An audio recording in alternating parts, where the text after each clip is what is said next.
Di cerita kali ini, saya akan membawakan sebuah cerita nyata pengalaman dari 12 sudut pandang. Yang pertama cerita dari Mimin Fitri saat ia dan 3 temannya jalan-jalan ke Aceh. Dan juga ada cerita dari atasan Mimin Marcel, sebut saja Mbak Tika, yang kala itu mendapatkan tugas di Aceh, tepatnya di daerah Banda Aceh. Cerita dari sudut pandang Fitri.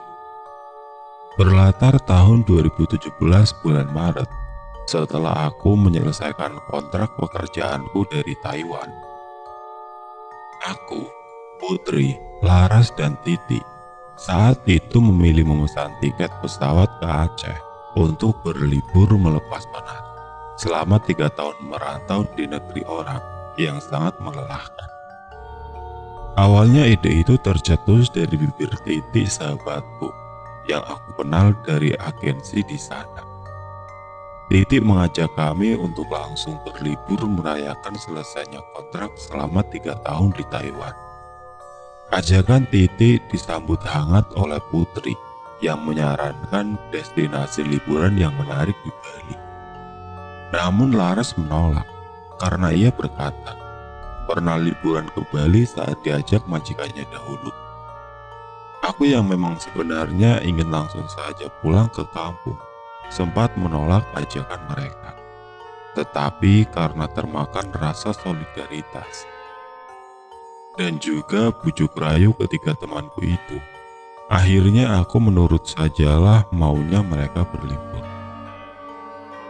Gini aja, kamu kan mau destinasi liburan yang tempatnya belum banyak terjamah sama orang. Kayaknya kita ke Raja Ampat Papua aja yuk, ajak Laras. Ngaco kamu Laras, ke Raja Ampat itu mahal. Yang ada, uang kita habis dong buat liburan. Lagian aku takut Laras kalau ke sana, bantah Putri. Karena banyak perdebatan antara Putri, Laras, dan Titi tentang kemana mereka akan berlibur, tiba-tiba muncul ide gila di otakku. Kalian cara liburannya gak biasa dong. Ke kota Aceh Darussalam aja gimana? Setidaknya kan pengalaman kita tuh jalan-jalan sampai dengan ujung Indonesia. Dan kita ke sana coba ala-ala backpacker deh, biar irit gitu. Kelakar. Ternyata dengan sigap Titi segera browsing tempat-tempat wisata di kota Aceh tersebut. Titi menunjukkan beberapa lokasi yang sepertinya cocok untuk kami menghabiskan waktu berlibur. Lihat nih, ada banyak banget pantai-pantai bagus juga, dan sepertinya belum banyak pengunjungnya. Akhirnya setelah perbincangan panjang, aku, Laras, Titi, dan Putri sudah membulatkan tekad untuk berlibur ke Aceh Darussalam.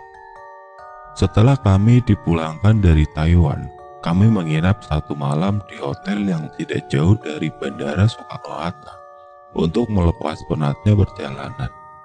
Keesokan harinya kami bertiga barulah memesan tiket pesawat langsung ke Banda Aceh. Sesampainya di sana, ternyata Titi yang sifatnya seperti navigator perjalanan langsung sigap menemukan hotel dengan harga yang miring untuk kami berempat beristirahat. Sekitar pukul 7 malam, akhirnya kami berempat sampai di hotel yang di-booking oleh Titi. Beruntunglah kami, hotel itu tanpa memberikan servis charge tambahan bisa meminjamkan extra bed untuk Putri, karena dalam satu kamar maksimal hanya untuk 3 orang. Mungkin si resepsionisnya kasihan ya guys, lihat kami berempat yang kehabisan kamar untuk 4 orang.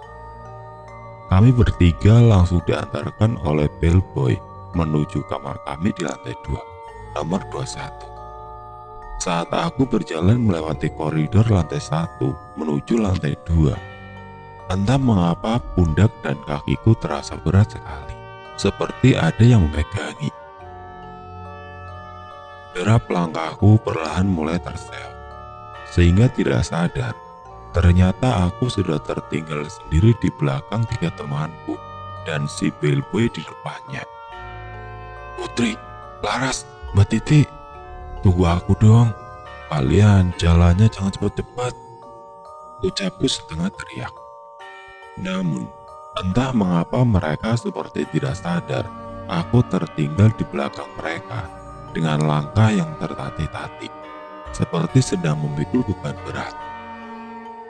Aku yang penasaran sesekali melihat ke arah mata kakiku saat menaiki tangga, karena beban yang terasa langkah demi langkah menjadi semakin berat. "Astagfirullahaladzim, ya Allah, ya Rabbi," ucapku terkejut.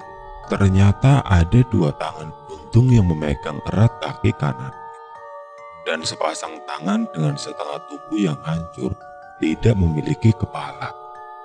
Aku yang ketakutan seketika memejamkan mata dan berdoa sebisanya untuk melawan rasa takut.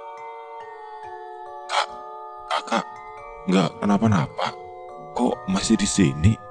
Temannya tadi 3 orang sudah saya antar masuk kamar," tanya si bellboy tadi yang keheranan melihatku terpaku di tangga, gemetar hebat ketakutan.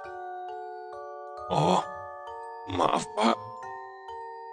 Kepala saya agak sedikit pusing tadi sewaktu melewati koridor lantai 1 dan juga menaiki anak tangga. Jadi saya sejenak memejamkan mata," ucapku berbohong. Karena keramahan Bapak bellboy itu, akhirnya aku dituntunnya menuju ke kamar nomor 21 yang letaknya di pojok sebelah kanan. Di sana, Putri, Titi, dan Laras menatapku heran. Kamu kenapa Taufik? Semaput ya?" tanya Mbak Titi. Aku hanya menggeleng lemas dan menjawab, "Mungkin masuk angin Mbak Titi, karena habis 2 kali perjalanan jauh di pesawat, Taiwan Jakarta, terus Jakarta Banda Aceh." "Wes tenang aja nanti kamu, aku kerik Fit biar nggak semaput," timbal Laras. Putri pun langsung sibuk mengeluarkan persediaan obat-obatan yang masih tersisa di dalam tasnya dan memberikan kepadaku. Aku langsung meminum obat pereda sakit kepala. Aku mencoba berpikir positif, jika saja aku hanya sedikit berhalusinasi, mungkin setelah mengalami lelah perjalanan. Sepertinya aku tadi kecapean biasa. Semoga apa yang aku lihat tadi bukan kenyataan, batinku sambil menyiapkan pakaian dan bergegas untuk mandi. Kukucurkan air panas yang siap untuk membasahi tubuhku. Gemercik air shower membuat perasaanku agak sedikit tenang. Aku memejamkan mata dan mulai keramas karena sudah keras sekali. Tolong kami." Suara itu benar-benar terdengar jelas. Ada di telinga sebelah kananku, dan tidak hanya satu suara saja, melainkan seperti ada beberapa orang yang meminta tolong. Dan kedua lengan serta kedua kakiku merasakan kembali beban berat, seperti ada yang memegang erat. Aku langsung teringat peristiwa tadi di tangga, dan seketika membuka mataku. Aku tengok kiri kanan, atas dan bawah. Tidak ada apa-apa, hanya shower hangat yang masih mengucur.